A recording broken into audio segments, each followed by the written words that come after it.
everybody. This is Paola Guthrie from Creating Purpose with Pao, and I welcome you to the Spanglish World Network and Heart Network on Singo TV channels 250 and 251. Please remember to download Singo TV, the app on the respective app stores.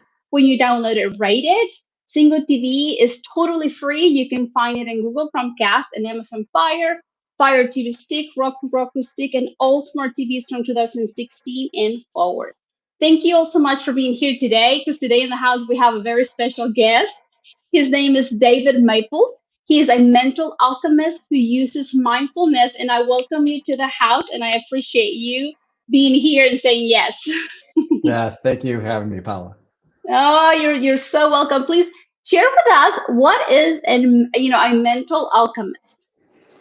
Yeah, so drawing on the traditions of alchemy just in general, right? And that the tradition is transmuting base metal into gold. Well, mental alchemists, what I talk about is transferring pain and suffering. What I mean by suffering is the resistance to what is, and transferring that into awareness and consciousness. So through mindfulness, right? Because mindfulness is all about being present without a judgment, without biases and those kind of things. So we talk about mental alchemy is transmuting those lower vibrational energies into higher vibrational energies. And how many of us are on there? And then, we have experienced the resistance of what is. Right. All That's what through the our Buddha says. lives. That's where all suffering comes from, is right. Is attachments, and then the resistance to actually what is, and what is more insane, quote unquote, than to actually resist what is actually in front of us. But we do it all the time. Yes. And sometimes we're stubborn and we bathe in our own, suffering, and how important it is to be aware. One of the Yeah. examples I've shared here, David, on the show is because I don't have sisters. To me, sisterhood might have a different definition than someone that has five sisters, that grew up with five sisters.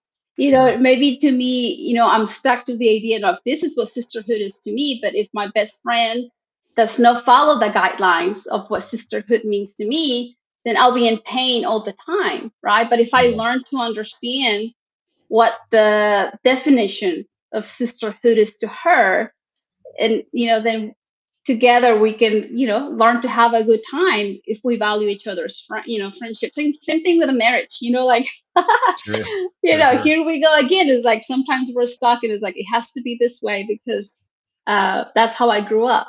But maybe the girl, your girlfriend might say no, like it has to be this way because that's the way I grew up, and we're stuck in that resistance, and it's Yeah. painful Right. versus discovering what you're about to share with us. So how do Well, we? Well, I was going to say, you said before we go there, you touched on a very kind of fundamental aspect of what I do with my clients, right? Is that resistance because you have an expectation of what sisterhood or marriage should be based upon your experiences, what I call conditioning, right? And so a lot of us are unaware of this conditioning because it is the veil in which we filter the world through.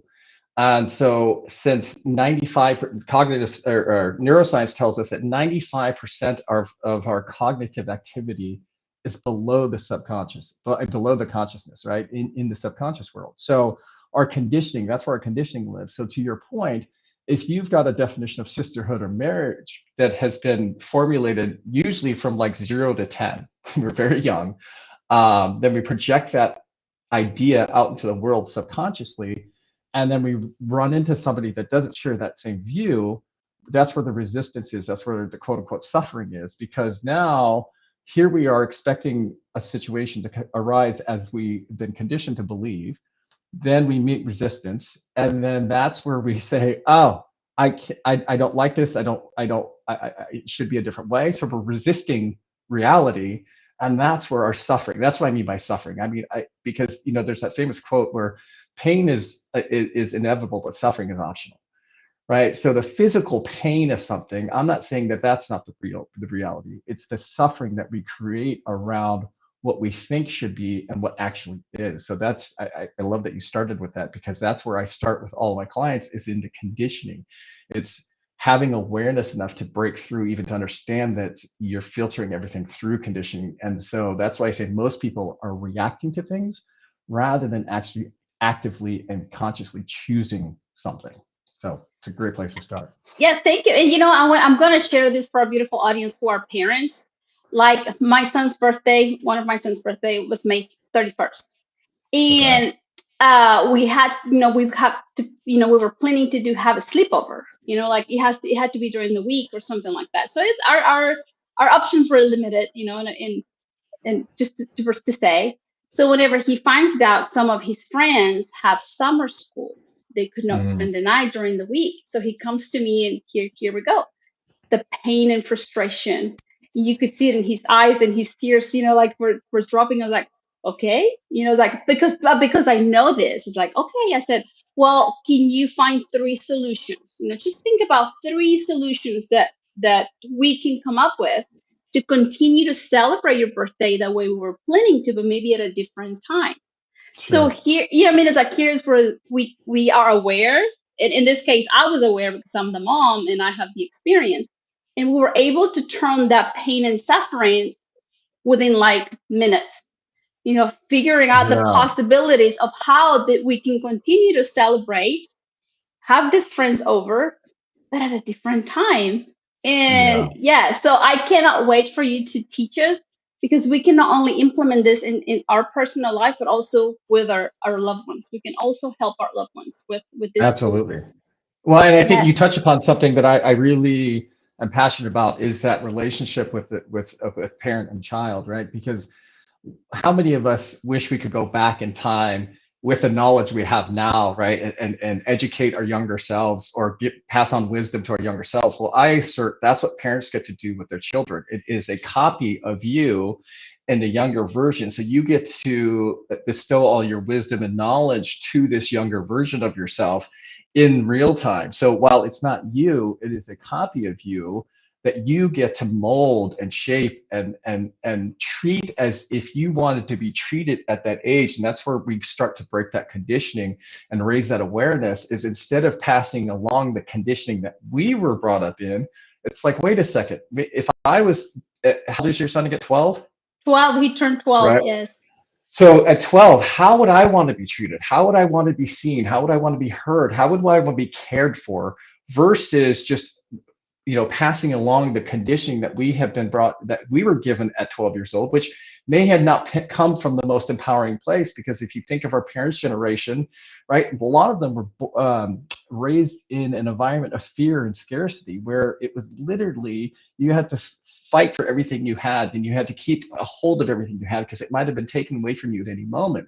Well, that's not the world we live in anymore, right? But if we continue to pass on that conditioning, all we're doing is passing along all of those fear and scarcity models that were passed along to our parents. So that's a great intervention to step in and say, wait a second, what are three things we can do, right? Because now you're breaking his conditioning of like, oh, this is terrible. I can't believe this happened. But now I can't have the party I wanted. It's like, well, sometimes what we want and versus what we get, it's vastly different. And what we get may be infinitely better than what we thought we wanted. So it's a great.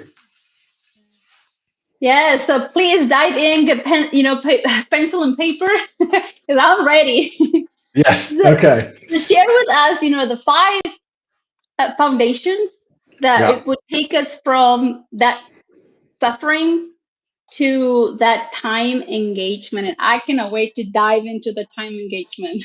Perfect. Yeah. So the way I kind of started this whole process was, so I'll give you a little background. So I was in the corporate world for 22 years at the same company. It was a staffing company. And when I started the staffing company, I was, let's see, 23 years old. I didn't even know what staffing was, really, to be honest with you. And the only reason I took the job was because it paid $1 more than this other job I was going to get.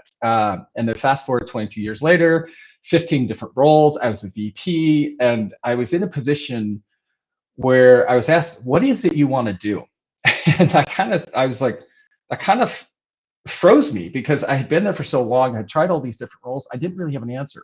So as I started looking to see what it was I wanted to do, and I knew that at this point in my career, I wasn't as fulfilled as I thought I'd be being in the role that I was in. And so when I started to look kind of externally to see what I wanted to do, everything that interested me, I didn't have the experience because I'd been at the same company for 20 years, or I didn't have the education. And I was a psychology major back in college, and I didn't pursue the master's and doctorate and all that kind of stuff because it didn't resonate with me.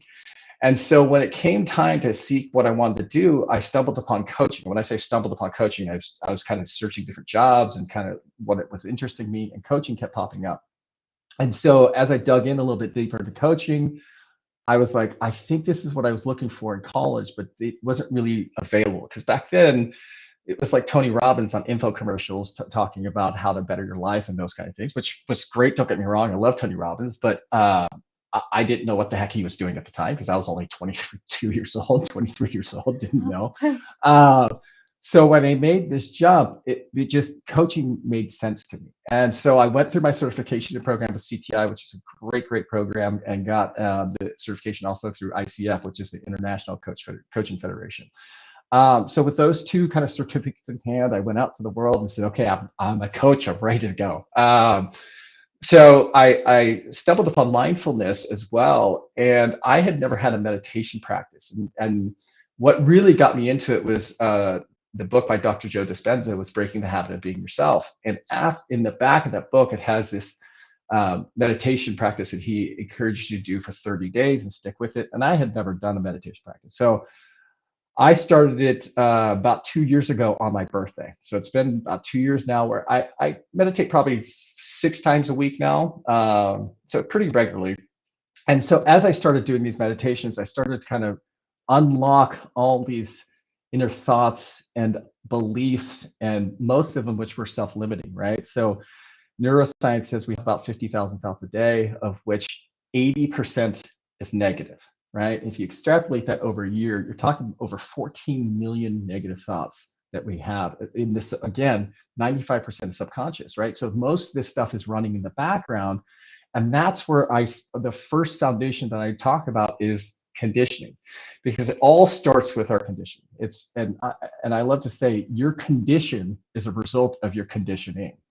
So rather than going out and trying to change the external world, which most of us try to do because we think it's this causation of like, well, if X is a certain way, then I'll be happy, then I'll be fulfilled. Well, what if you got but you mitigated some of those 80% of those negative thoughts, and you started to believe in self-empowering beliefs and self-empowering notions of, or ideas of yourself as a potential, as a human being that we all have, right?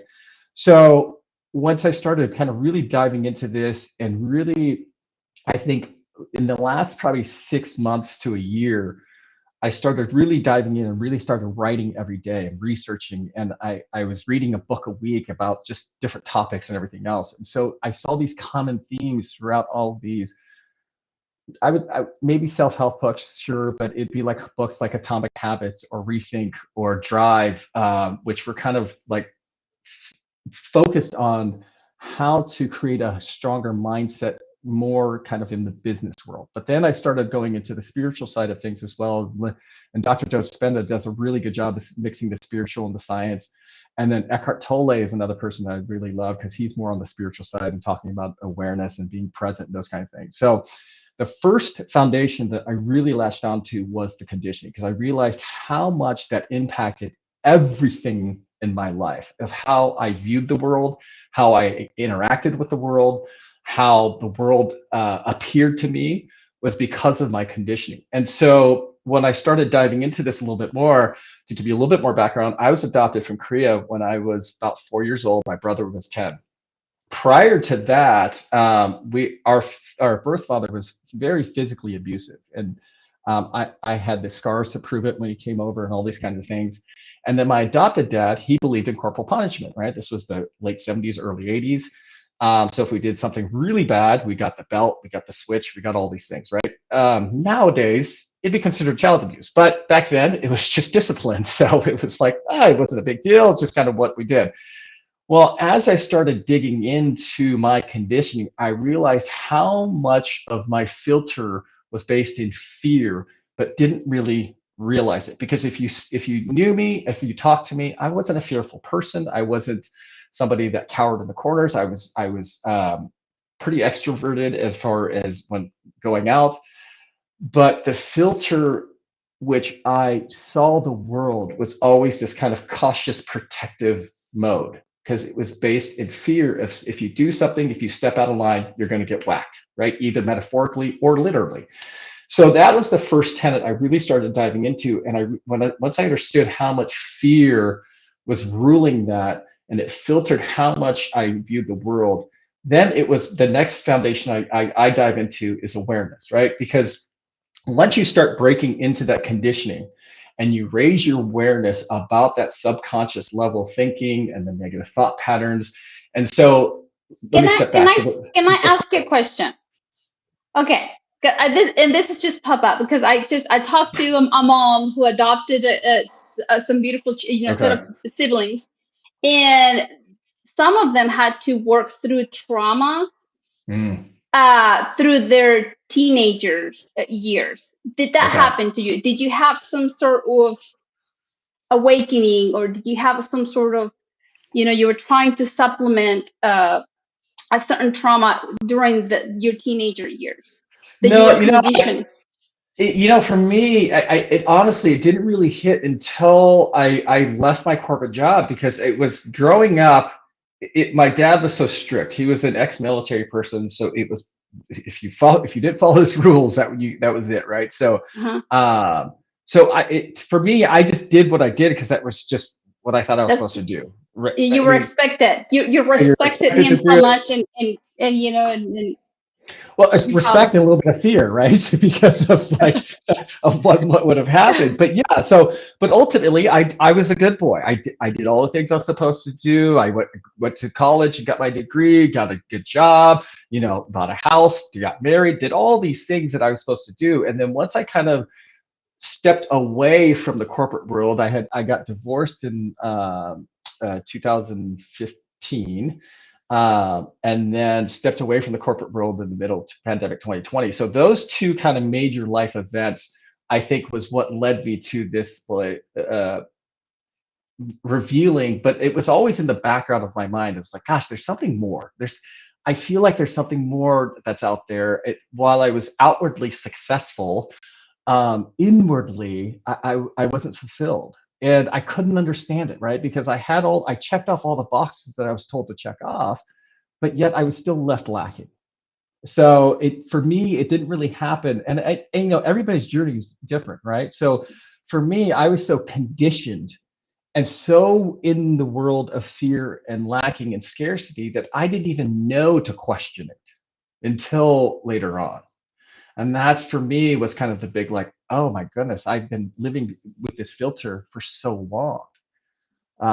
So that's what, for me, it didn't happen until in my, because I'm 48 now. So it didn't happen for me until my mid 40s. Some might call it a midlife crisis, but yeah.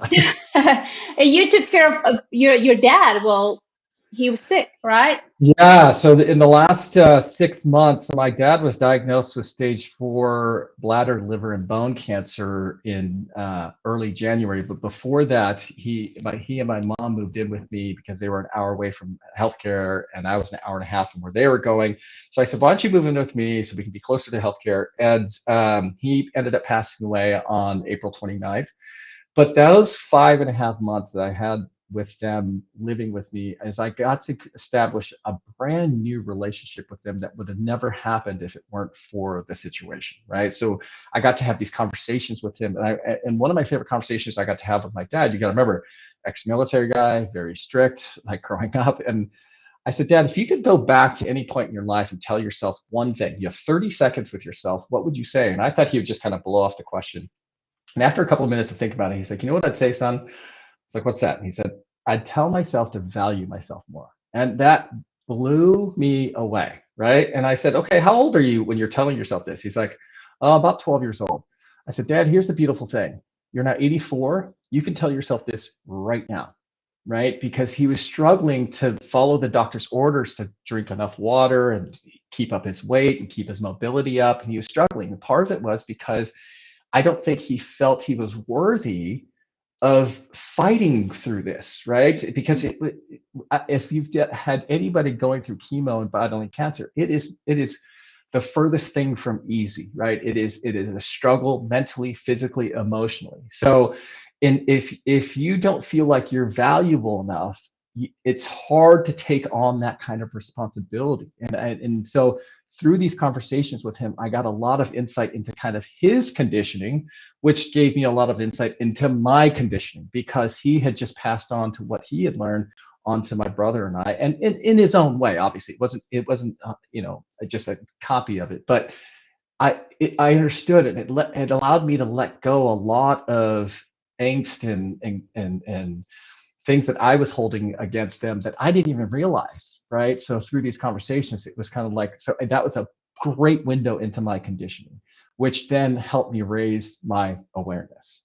Yeah, and now let's invite all of our beautiful parents who are here with us to remind their kids that they are worthy. They are worthy, because I see it. I see it on, in our kids. Like, I can go back to my 12-year-old. He's like, why are you upset? Because you think I did something wrong. And I'm like, we're here to learn, with our mistakes, but you are worthy. It's like, God created you. You're amazing.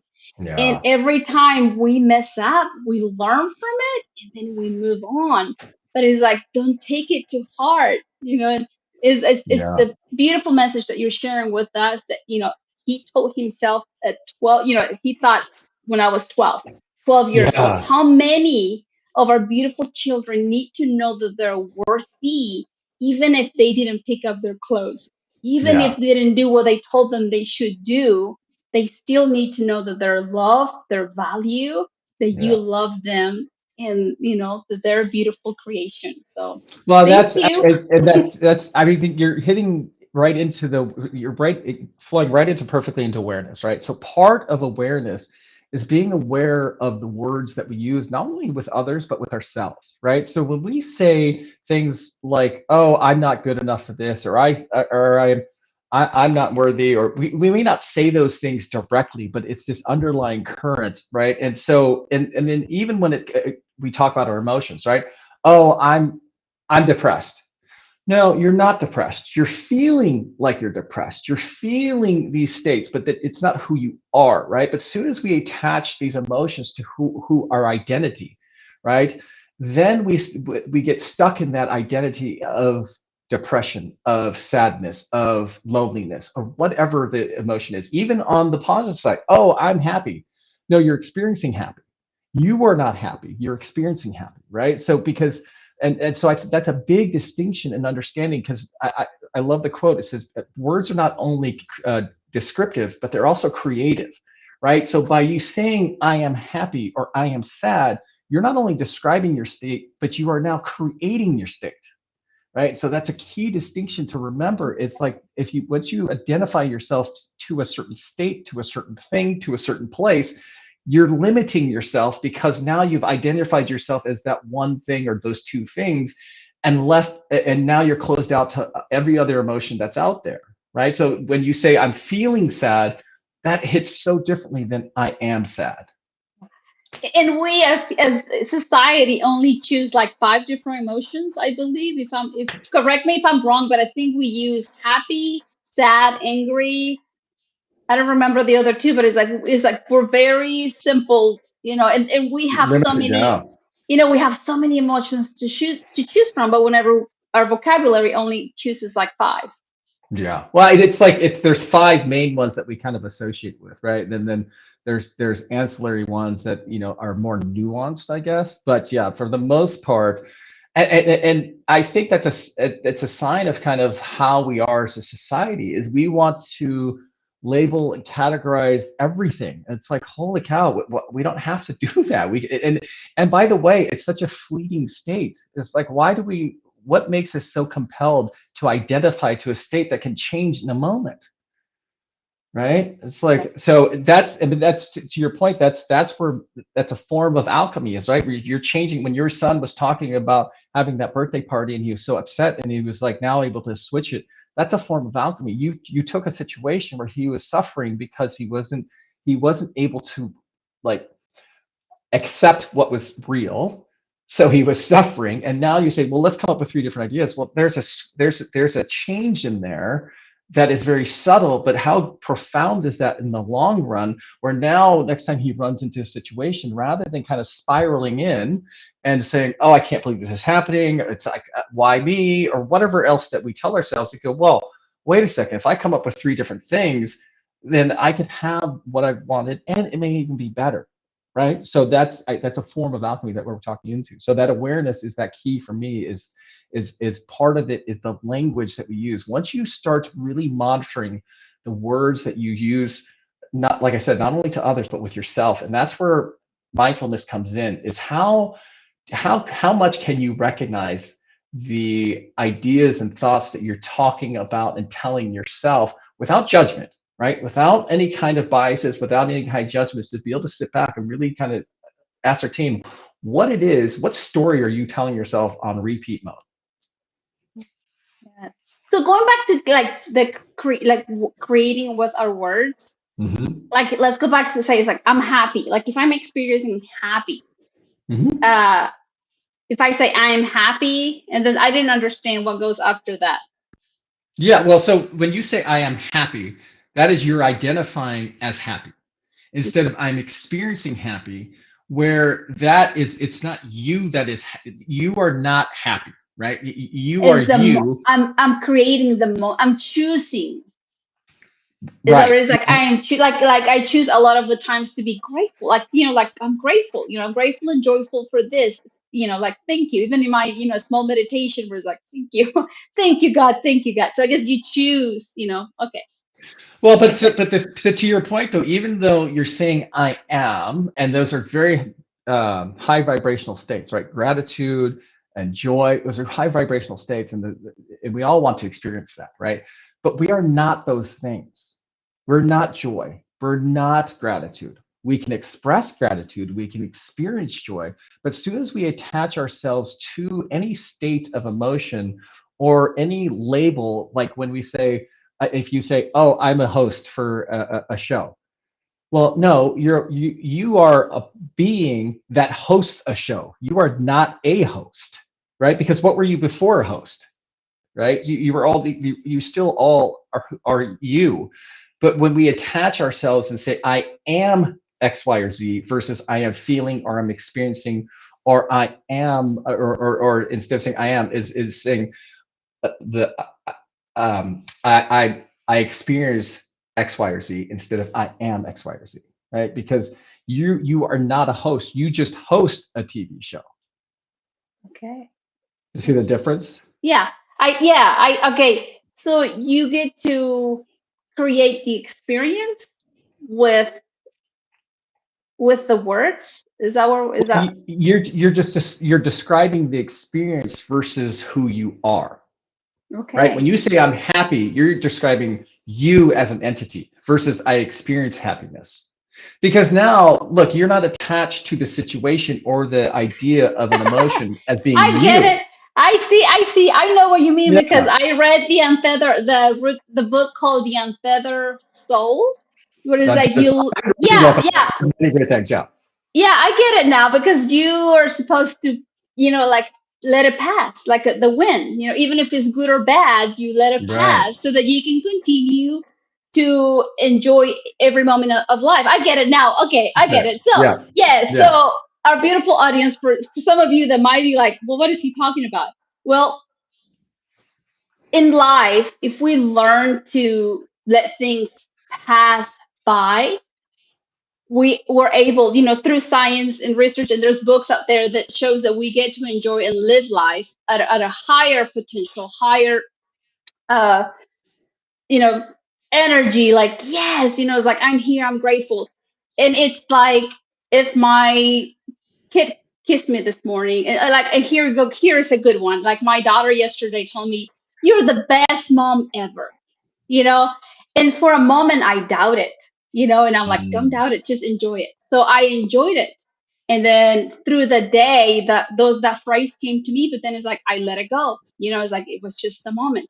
So it's like, you let it go so that I can continue to enjoy her laughter, her love, her you know what I mean, the way she expresses herself, because if I get attached to only that word, then I'm missing out on life. If I'm missing out, like, oh, she told me I'm the best mom in the world, you know. And Yeah. if I live with that phrase, then I'm missing out my husband, I'm missing out this interview right now, I'm missing out my other kids' expression.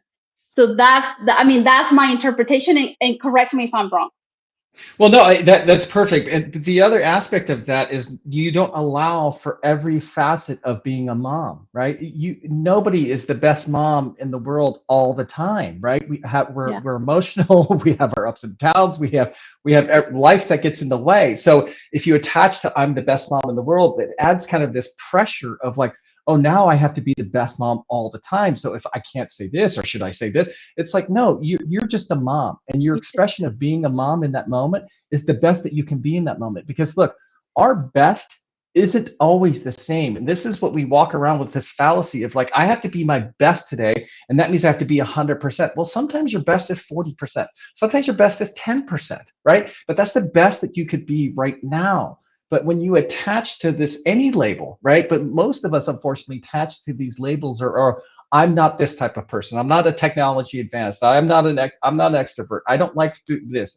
And so you get attached to that label, and then you limit every other possibility because you've already said, I am this. Well, it says who, right? And when.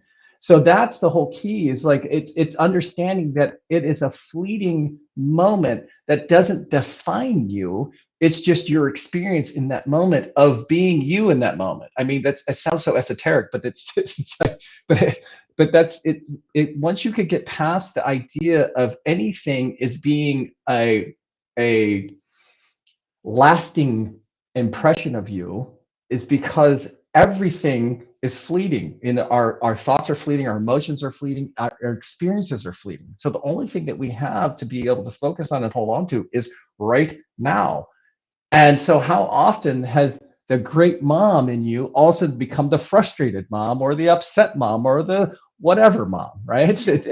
Those are all facets of you that are experiencing being a mom. And not one is better than the other. They're all part of the experience. But once we hold on to one part of that experience and attach to that label, we discount the whole rest of it as being not a good mom. Well, who says who?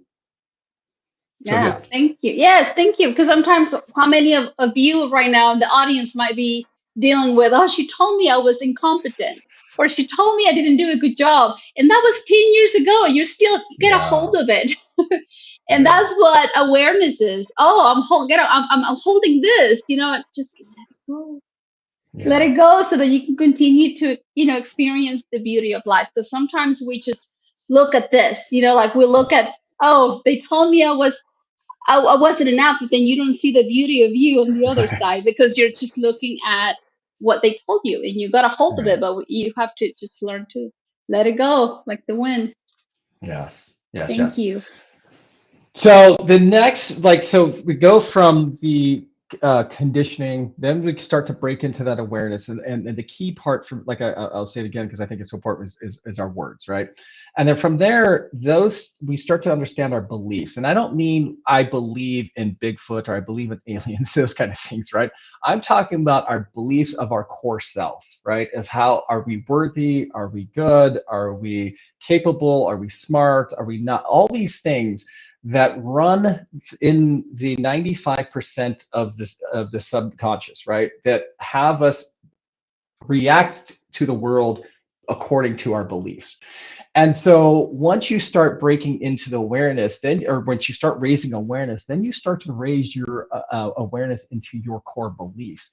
And there's this person, Zach Mercutio, on LinkedIn. He's a professor at Colorado, and he has this great quote. It's like, when you feel like you don't matter, then nothing matters, right? So I kind of converted that into the quote I have on my website. Is, it's not how much you want to change that matters, it's how much you believe you matter that affects change, right? Because when you believe you matter, then you take steps into, like, doing this, do work to raise your awareness. You do the work into becoming a better mom or a better dad. You do the work to, like, advance your career, because when you matter, now the choices and the actions that you take affect your life and the world and the people around you, and you recognize that for what it is, when you feel like you don't matter or nothing matters, then what does it matter what you do? It doesn't matter. I can say this, I don't have to do this, I can do nothing really matters, right? So that's where that belief system is so strong.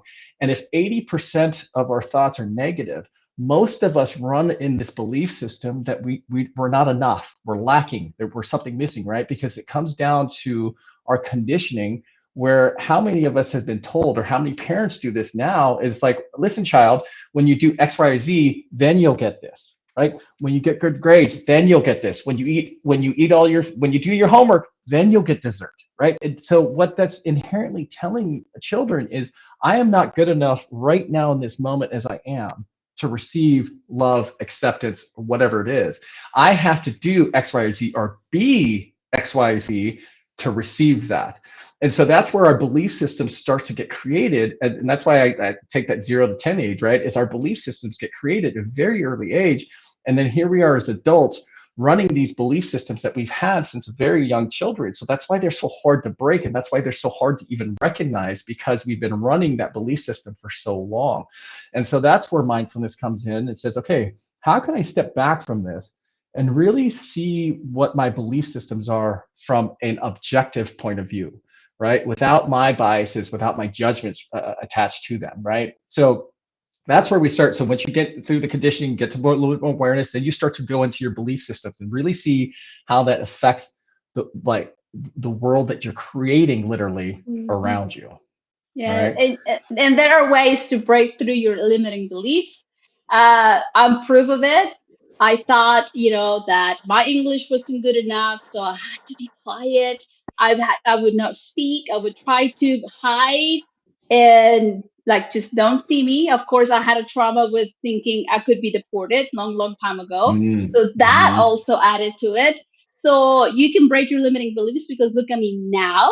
We have a beautiful show that we reach around 1 million views, and I was like, no, it's like, I have a voice. I have to change. Here Yeah. we go back to I matter.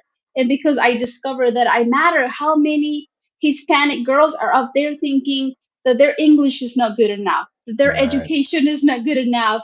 So I am a proof of what you're saying. I'm just sharing it with a beautiful audience, because it's true. You can break through your limiting beliefs. I'm continuing to break through others' limiting beliefs that I have. Because it's a never ending it's a never ending story. Because one example I have is, like, I have to learn to be an awesome mother-in-law, and I don't know how, right? So I have to learn to share my voice. Yeah. So, here comes another one where I have to learn it anyways, and I'll be using these tools to be better at it. Yeah. Well, and so you're leading directly into the next phase, is our actions, right? And that's where so actions are the manifestation of our dreams, right? Because if you dream and you have these ideas, but you don't take any action on it, they're just ideas. They're just that, right? So until we act upon these things, nothing is really happening, right? But when you are able to step back and look at your actions mindfully, right, from a perspective, like I said, without judgment, without biases, and what you realize is how you act is a reflection of your beliefs, right? Because somebody who believes they're worthy and capable, they'll act that way. They'll go into the world with that kind of attitude, with that kind of confidence. If you believe you're not good enough, or your voice is not strong enough, or you have a terrible accent, you act accordingly, right? Because you were very quiet. So the actions showed that you didn't believe that you had a strong enough voice to be expressed. Well, now here you are, your belief has changed. So now your actions have changed and you have your own show. So that's I don't know what a greater example of action that is, in that alignment with your beliefs. Now, here's the thing, right? Is we can change our beliefs through actions. We don't have to believe, but here's the thing, you have to be aware enough to recognize that you have that belief to be able to change that action. And so Amy Cuddy is another author I love. She has that book called Presence. And what she talks about is power poses, where you stand like a superhero and you stand like this and you do it for 5 minutes before you go into these kind of meetings. And what that does is it's telling your body that it's okay to take the space for who you are. So when you go into a meeting, if you come into a meeting, you're cowered over and your eyes are down, people they just react to you very differently than if you walk into a meeting with your chest up, and your eyes are up, and you're looking people in the face. They react to you very differently, right? So part of changing your belief system is changing your actions, but it's having the awareness enough to recognize that my actions are showing people that I don't believe I'm good enough, or my actions are showing people that I'm scared, or whatever it may be, right? And now there's the other side of that is when we get to like arrogance, right? Is people are scared, but they're going to just act anyways, and I disregard people, and I'm just so focused on my thing that I'm just going to do it and bulldoze people over. And that has limiting benefits as well, right? Because you may get what you want, but at what cost, right? So that's where mindfulness can, if you can step back and you're breaking through the conditioning, you raise your awareness, you understand your beliefs, now you're taking actions that are more in line with what it is that you believe about yourself.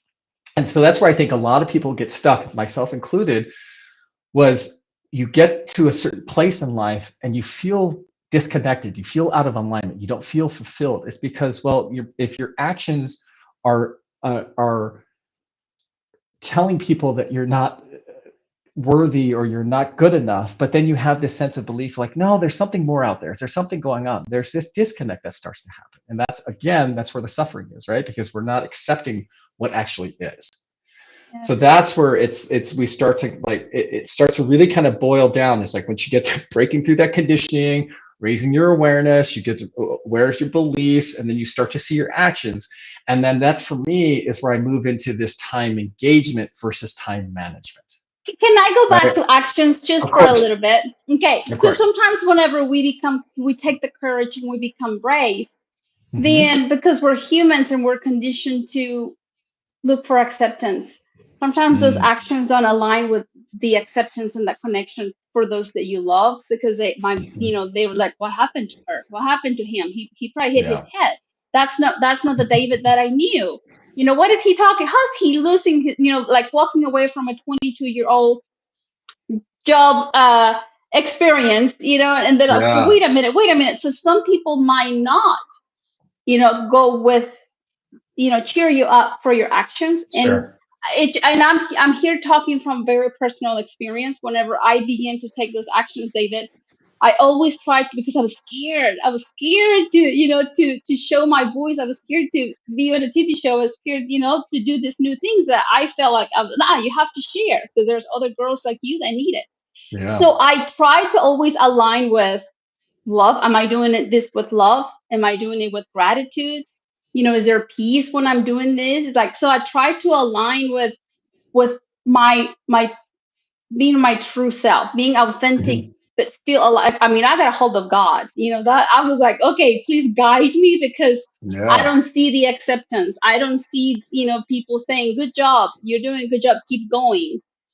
That I still, my calling was stronger, and I'm continuing to show up because that's what I believe, and I'm doing it with love, integrity. And I ask myself, 5 questions. And if those questions are yes, I'm using my integrity, my love, my gratitude, then go for it, girl. Keep doing it. So whenever it comes to action, sometimes, fear is there, because if you're not going to love me, then I'm not going to do it, because I'd rather have your love and just be right here than grow up, because I'd rather be comfortable in love than to grow and be on a space where it's like it's uncomfortable. So I just wanted to bring that up, because this is just from very personal experience. And if I would have listened to my fear, then we would not be talking to 1 million people right now. Right. Well, you hit on there's a couple of things that I want to dive into there, right? So I think the first thing that you really touched upon was, you said, I have God in my life, and I just said, please God, help me out, right? So it's this idea of giving up these limiting thoughts and beliefs to a higher power, a consciousness, awareness, whatever you want to call it, right? Whether you call it God, whether you call it consciousness, the name doesn't matter. It's the idea of this presence, or this entity, or this energy that is higher than what your limiting thoughts are, of your beliefs and your conditionings and all these kind of stuff. So if that's part of letting go, right? It's letting go of the idea that you are not good enough. It's letting go of the idea of these labels that we attach to ourselves. And once we, because look, every label that we attach ourselves to limits us in one way or the other, because to accept a label as us, whether it be positive, negative, or neutral, it is limiting all the other things that we can include in those labels, right? So the idea of giving that up to a whatever that is for the viewer out there, of giving that idea up to something else, right? So that is hugely, I think that's one of the big things into breaking conditioning and raising awareness and changing your beliefs, all those kinds of things, right? The other thing you touched upon was the 5 questions that you asked yourself, right? So it's now you've given up that given up the notions of I'm not good enough or whatever it was, and then you align yourself to these 5 questions. Well, my question to you then is, how did you come up with those ideas? Like when you say I'm aligned with my higher self, how did you come up with those? Through meditation. Okay. Okay. It's like talking to God, just talking, and I'm like, okay, you want me to do this, but it's like I don't see no results, and I know you want me to go after it because I feel it, and I know you want me to inspire you, especially the Hispanic community, the Hispanic girls, to Yeah. know that there is more out there. But I don't see, and I was like, but I don't see nobody, standing in line saying, okay, how can I do that, And it was through a lot of meditation, talking to God, and that He gave me those 5 questions. I mean, I have, Yeah.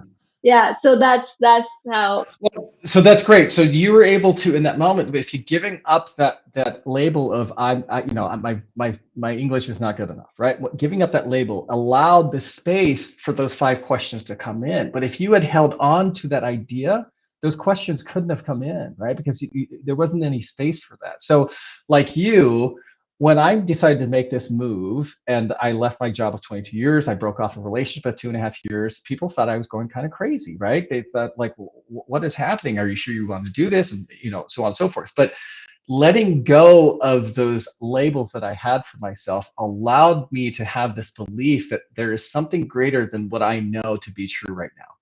And that's what kept me going to move forward and keep learning and to explore. And you had mentioned something else, I think, earlier in the conversation, where instead of failures, right, we're looking at these as learning opportunities, right? So, and that was kind of my mindset going forward was, look, if I go through this and I'm not quote unquote successful, I mean, I will have learned so much more than I ever could have out of any kind of book or watching a TV show or a movie or whatever it is, by going through and experiencing this. And that's where the action, right? We're talking about this action, is going through the actions are not only help cultivating your beliefs, but it's also giving you information, education, growth, all those kinds of things. If you can look at it as look, there's no failure if you can keep going and learning from it, right? And there's that famous quote by Benjamin Franklin, right? He's like, I didn't find 1,000 ways. I didn't fail 1,000 times. I just found 1,000 ways how to not make a light bulb, right? It's like, yeah, great.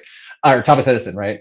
So if you can go through that, I mean, could you imagine 1,000 times you're trying something, it doesn't work, and trying something, it doesn't work, trying something. I mean, most of us would give up after like a couple of times, right? Yes. And so most things in life that are worth having are worth doing multiple times over and over, and learning and learning and learning and growing and learning, right? But if we look at it as a failure, our actions become very limited.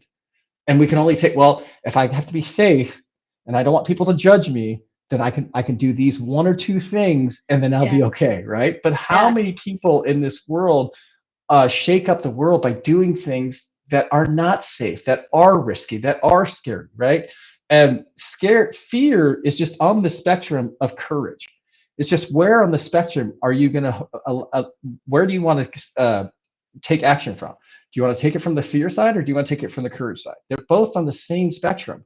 And that's where the transmutation comes in, is if you can look at fear and recognize that courage has the same exact elements in it, they're one and the same, they're just on a different spectrum of it, right? So then you start to look at like, okay, if I'm scared, and what I love to tell people is like, instead of scared, when you're nervous or scared about doing something, say I'm excited, right? Because most of the time when we're scared, it's because it's risky and there is a challenge and there's something to take on.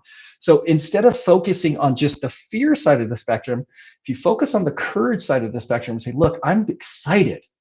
then you start to move into this space of like, okay, if I'm excited, it's okay to be nervous. It's okay to be this high energy and kind of whatever. But when we look at it as a fear, we're like, oh, well, I can't, I'm scared. I can't, where's all this energy going to be? What am I going to do? Right. So it's taking that same emotion and just moving it over on the spectrum. That's like love and hate, right? Like you can be like people that are hateful, they don't realize that it's just on the spectrum of love, but they've just weighted it towards the fear side versus the courage side. Okay, where can we find you? And you're gonna have to come back. There is no doubt. I hope you are enjoying this time with me, David, because we didn't finish and time is up. But where can we find you? Yeah, so you see my QR code up there. That's my website, and that's probably the best thing. Also on LinkedIn, it's just davemaples.com or Dave Maples on LinkedIn. Those are my two places where I'm the most active, and I post on LinkedIn Monday through Friday about these kinds of topics, and I dig a little deeper into them. So those are the two best places to find me. So yeah, that was way too fast. We didn't even get to time engagement. Holy cow! No, and that was, I mean, that's what we need so much, but we needed this foundation. Yeah. So we're gonna come back. I hope you have time. We'll schedule a time whenever you can. With us again, and we'll finish this beautiful 5 foundations that it will take us from suffering to living a more, joyful life that we all need. So any last message before we go? No, thank you so much. And for everybody out there, everybody has their own path. So wherever you're at right now, it's exactly where you're supposed to be, because that's where you're at. Yeah, and remember that you're the only one that can give power to your talents. You're the only one that can give life to your dreams. You can watch this replay on my YouTube channel, Paola Guthrie. This show can also be heard on Spanglish Radio Network. Please check out SpanglishWorld.ca for all news and programming. Spanglish World. Watch it, hear it, read it, download it, and live it. Blessings to you all.